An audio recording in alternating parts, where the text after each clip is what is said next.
So one of the distinguishing properties of nano-sized drug carriers is their ability to accumulate in specific locations, like tumor cells. And that's what we call as enhanced permeability and retention, or EPR. So this is going to allow accumulation of all nanoparticles at one site, such that the response that is generated is going to be huge. This has been utilized as one of the best ways to treat tumors.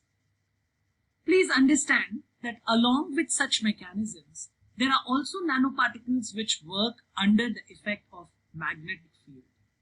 So here we have magnetic nanoparticles which are activated by alternating magnetic field so that they start vibrating and generating heat. This technology is also used as a new anti-cancer therapy and is called as MagForce.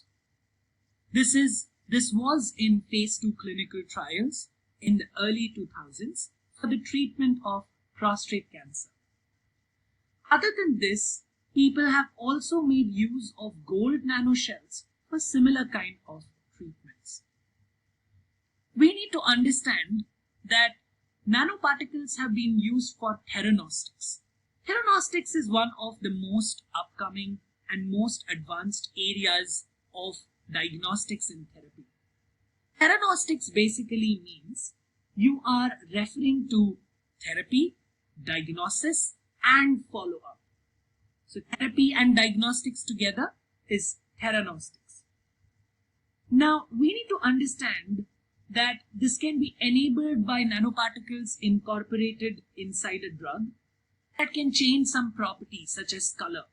So once the drug has reached the target, they will change its color to indicate that the drug has reached the target cells. So it's in a way tracking whether the therapy is going to work properly or not. Drugs can therefore be said to have a feedback action. So nanoparticles can not just work to have a slow targeted release system, but you can also follow up if the drug is working effectively or not. This is going to help the clinicians to understand if they have given a proper drug and if this is going to work in case of the patient or not. So this approach is like find, fight, and follow. And this could become a big reality in the area of diagnostics by using molecular imaging techniques. Obviously, it is too nascent a technology right now, and it's going to take time for it to become a widely used technology. It has surely a huge scope ahead. Other than this, nanoparticles have also been utilized to be a part of regenerative medicines, specifically in tissue and biomaterial engineering, wherein nanoparticles can be utilized to develop artificial scaffolds. Scaffolds are nothing but support substratum on which you can have growth of new tissues, especially when you want to do some kind of grafting, wherein there are few donor cells so that that part can be regenerated. It needs a support on which it can grow. So nanoparticles could be that support system.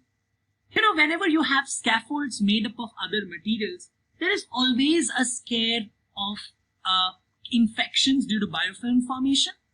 But using nanoparticle scaffold, you will never have that fear because nanoparticles by themselves have antimicrobial activity. You would have done this in practicals.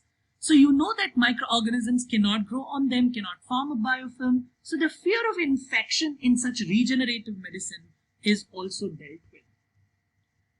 They act as perfect scaffolds.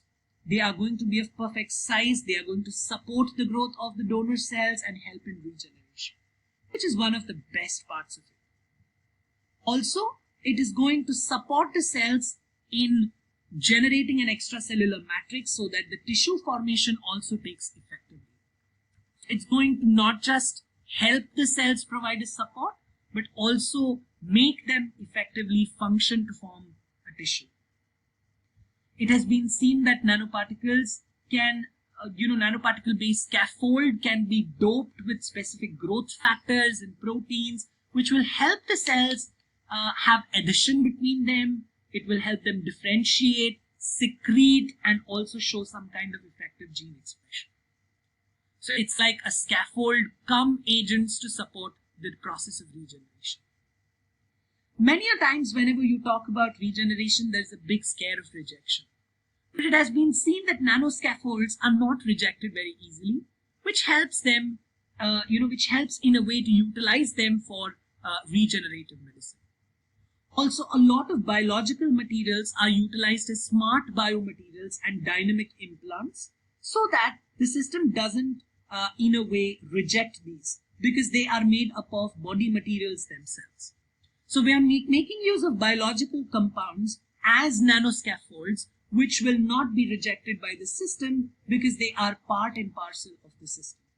So chances of rejection is very, very low.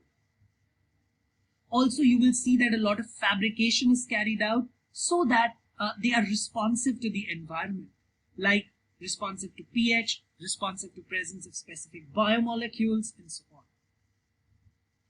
Also, a lot of dynamic implants are made so that it's not just limited to replacing a lost organ, but in a way restoring its functionality as well.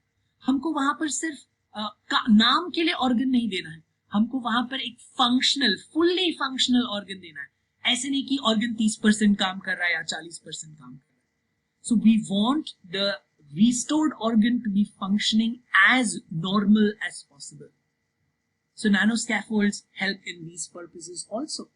Many a times with these scaffolds, you can also insert nano-sized sensors which can tell you how the body is responding to this restored organ. Are there any, microbial attacks that are taking place? Is there any tumor that is growing in and around? Is there any metabolic disturbances that are taking place? All that can be sensed using these nanosensors. Imagine that, you're having a device in your body which is going to tell how your system is going to function. That's very, very interesting, isn't it? Because it's going to keep a constant check on how your body is doing, and that is going to be really very helpful in the future to find out if there are any chances of disorders or infections that you may suffer from. We will speak more about regeneration in our next video.